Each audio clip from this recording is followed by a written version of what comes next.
अस्सलाम वालेकुम वरहमतुल्लाहि वबरकातुहू। इत्तेहाद न्यूज़ में आप सभी का खैर मकदम हो। वैसे बेलगाम कारपोरेशन हमेशा सुर्खियों में रहता है, कभी वार्ड रचना तो कभी कारपोरेशन चुनाव, तो चुनाव के बाद मेयर का चुनाव करने को लेकर रिजर्वेशन वगैरह कुछ ना कुछ तो रहता ही है। दरमियान में कन्नड़ परचम को गैर कानूनी तौर पर लहराने का भी मामला सरगर्मियों में रहा, जिस पर मराठी तंजीमों ने एतराज भी किया था। खैर, किसी न किसी तरीके से बेलगाम कारपोरेशन सुर्खियों बटोरता रहता है। अरसे बाद चुनाव तो हुए, यानी कि कारपोरेशन चुनाव तो हुए, लेकिन बेचारे कारपोरेटर्स अब तक कारपोरेशन में दाखिल न हो सके, इसके लिए भी मुख्तलिफ कहानियां सुनाई जाती। मेयर इलेक्शन अब तक क्यों नहीं, और कारपोरेटरों की कैफियत ऐसी है, बेचारे अदालत का रुख करना भी चाहे तो डर है कहीं और कुछ साल हमें यूं ही बाहर न बिठा दिया जाए। बड़े जोर शोर से चुनाव के बाद गुलपोशियों का दौर भी जारी रहा। आखिर गुलदस्ते फूलमालाएं के फूल भी सूख गए। भाजपा इख्तियार में है और अपने हिसाब से काम करना चाहती है। जाहिर है इसके लिए कानूनी दायरे भी कभी कभी मायने नहीं रखते। दरमियान में कभी कभी हिंदू मुस्लिम कन्नड़ मराठी का तड़का भी दिया जाता है, पर जो बेलगाम शहरियों का अहम तरीन महकमा कहा जाए तो गलत ना होगा। लेकिन अब बेलगाम कारपोरेशन पर भी सवाल उठाए जा रहे हैं, क्या बेलगाम कारपोरेशन को रिश्वतखोरी की दीमक ने खोखला तो नहीं बना दिया? ऐसी चर्चा आवाम में जारी है। अगर कचरे की गाड़ी से लेकर बड़ी बड़ी इमारतों की परमिशन तक यहाँ सिर्फ पैसों का खेल चलने की बात कही जा रही है। कचरे की गाड़ी के जरिए शहर को साफ सुथरा रखने की कोशिश सराहनीय तो है ही, लेकिन यहाँ भी रिश्वत का दखल देखा जाता है। ठेकेदारों से लेकर सूखा और गीला कचरा जहाँ अलग अलग करने का ऐलान तो किया जाता है, लेकिन आपने देखा होगा कि गीला और सूखा कचरा एक साथ ही भर दिया जाता है और शहर के दरमियान या बाजारों में छोटी गाड़ियों से बड़ी गाड़ियों में भी इसी तरह अलग अलग ना करते हुए भर दिया जाता है। अब कचरे को रिसाइकल करने के लिए जो इमदाद सरकार की जानिब से मिलती है, महज कुछ अफसरों की नजर ही हो जाती है। अब तो कई इलाकों में कचरे की गाड़ियां हफ्ते में 2-3 बार या कभी कभी तो हफ्ता भी नहीं आती, ऐसा आवाम का कहना है। जाहिर है रोजाना की तनख्वाह पर भी हाथ साफ किया जाता है। वैसे तो सरकारी महकमा रिश्वतखोरी के अड्डे बनते जा रहे हैं, ये कोई अलग बात नहीं है। तभी तो भारत रिश्वतखोरी में 50वें नंबर पर पहुंच चुका है। पहले के मुकाबले में भारत रिश्वतखोरी में आगे ही बढ़ता दिखाई दे रहा है। पहले के मुकाबले में ज्यादा रिश्वतखोरी की बात भी कही जा रही है। 180 मुल्कों की फहरिस्त में भारत ने 85वां नंबर हासिल किया है। जाहिर बेलगाम कॉरपोरेशन की तरह दिगर मुल्क के कॉरपोरेशनों का भी इस नंबर 85 पर पहुंचने में इनका किरदार रहा है। बेनामी मिल्कियत, कुछ सरकारी अफसरान किसी और के नाम दर्ज कर यानी कि खरीद कर रख लेते हैं, तो ऐसी मिल्कियतों पर भी कब्जा करने वाले साबिक और मौजूदा कुछ कॉरपोरेशन अफसरान कॉरपोरेटरों की चहल पहल भी यहाँ पर अक्सर देखी जाती है। कुछ ने तो यहाँ अपना रोब इस कदर बिठा रखा है कि लगता है कि यही के ये साहब हैं। खैर, शहर को स्मार्ट तो बनाया जा रहा है, पर स्मार्ट चेहरे पर भी कई दाग आपको यहाँ पर दिखाई देंगे। बेलगाम शहर का किला तालाब, इस पर पहले भी हमने रिपोर्ट बनाई है।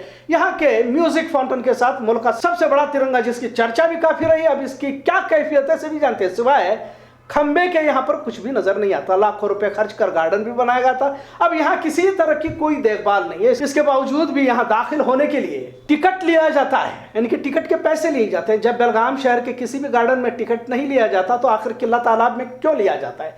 क्योंकि अंदर तो बोट में बैठने के लिए तो पैसे वैसे भी देने ही हैं, लेकिन दाखिले के लिए पैसे लिया जाए। अब जब पैसा लिया भी जा रहा तो किसी तरह की सफाई भी इसके काबिल यहाँ पर नजर नहीं आती। इसी तरह अशोकनगर का जिम, जिसकी इफ्तिताह ही नहीं हुई, सालों से तैयार बना हुआ, यहाँ के इक्विपमेंट तो सालों से इस्तेमाल के बगैर जंग खा रहे हैं। टीवी सेंटर का फाउंटेन, जिसकी कीमत लाखों रुपए, एक दिन भी इसको चलाया नहीं गया। श्रीनगर गार्डन के फाउंटेन की तो हालत आप खुद देख सकते हैं। मतलब ये तमाम रुपए किसके थे जो इन्हें यूं ही बर्बाद कर दिया गया। महज ठेकेदार का तराना अलापने से कुछ नहीं होने वाला, क्योंकि ठेकेदार बरसों तक नहीं मिल रहा।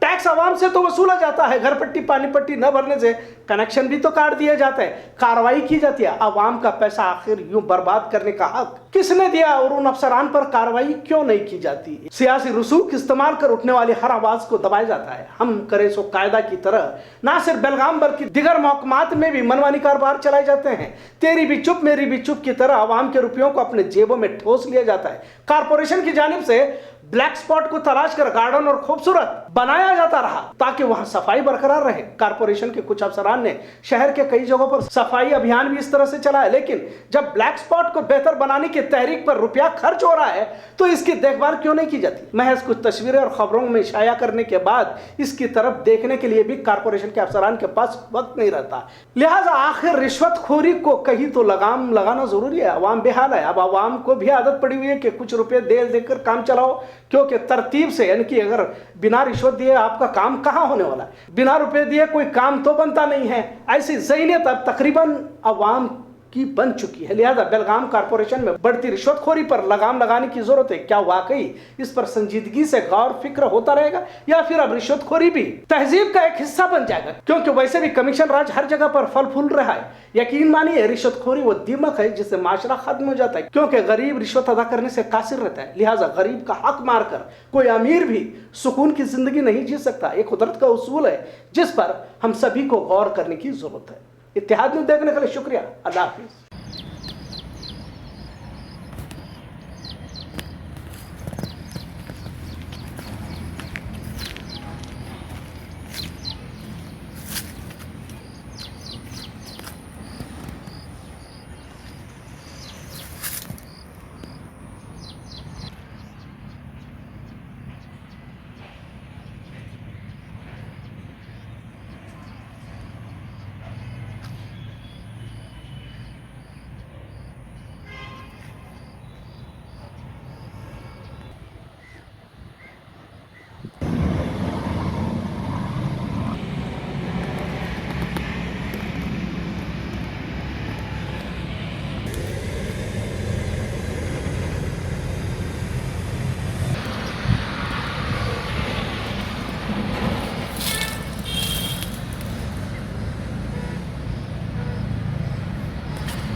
Super.